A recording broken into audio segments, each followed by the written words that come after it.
Philip Melanchthon's one of the most, I think, unjustly neglected figures of the Reformation, in part because he was held in some suspicion by the Reformed, and he was also held in some suspicion by the sort of Orthodox Lutherans.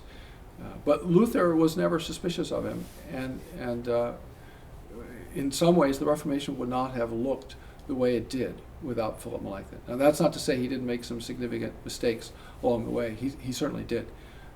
But Melanchthon was a classicist born at the end of the 15th century, died in 1560, and he was Luther's right-hand man for virtually the whole of Luther's Protestant existence. Melanchthon shows up in Wittenberg in the late teens of the 16th century, and he adopts the Protestant faith, and in fact he defended clearly evangelical and Protestant theses on the doctrine of justification. So he's right there as Luther is working out what it is to believe in justification by grace alone, through faith alone. And in fact, it was Melanchthon who wrote the first summary of the Protestant faith in a volume called the Commonplaces, which was published in 1521. And Luther used that as his summary.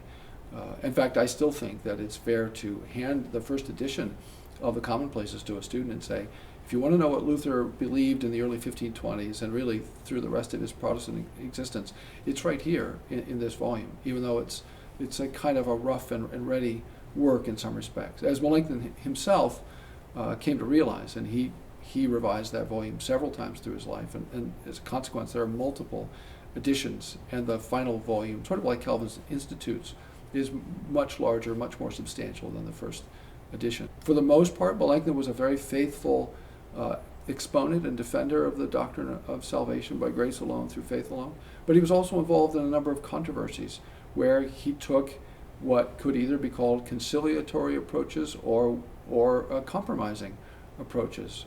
Among them, the Leipzig Interim in 1549, and then he was involved in controversies in the 1550s on justification, where it wasn't always entirely clear, what side he was on. I think if you look at his writings, on balance, he's solidly orthodox.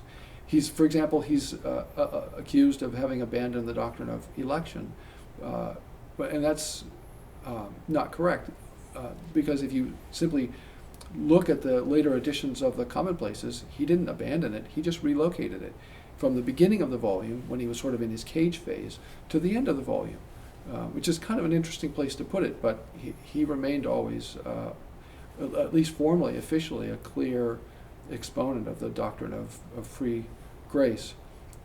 And his Commonplaces really is the summary of the Protestant faith for many years, and it was his work on Romans that had a profound influence on Calvin, as Calvin is working through Romans, and maybe helps shape the way Calvin organizes his institutes.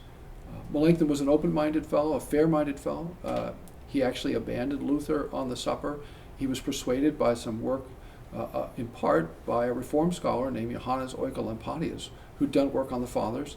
Melanchthon read it, realized that was a better account of the Fathers, and he began to move in his doctrine of the supper, so that he helped in some ways facilitate the Reformed understanding of the supper. So that, for example, in the early 1550s, when Calvin was being attacked by the so-called Geneseo Lutherans, or the sort of high Orthodox Lutherans, he appealed to Philip for support, because he believed that Philip essentially agreed with him that we are being fed by the body and blood of Christ, by the work of the Spirit received through faith.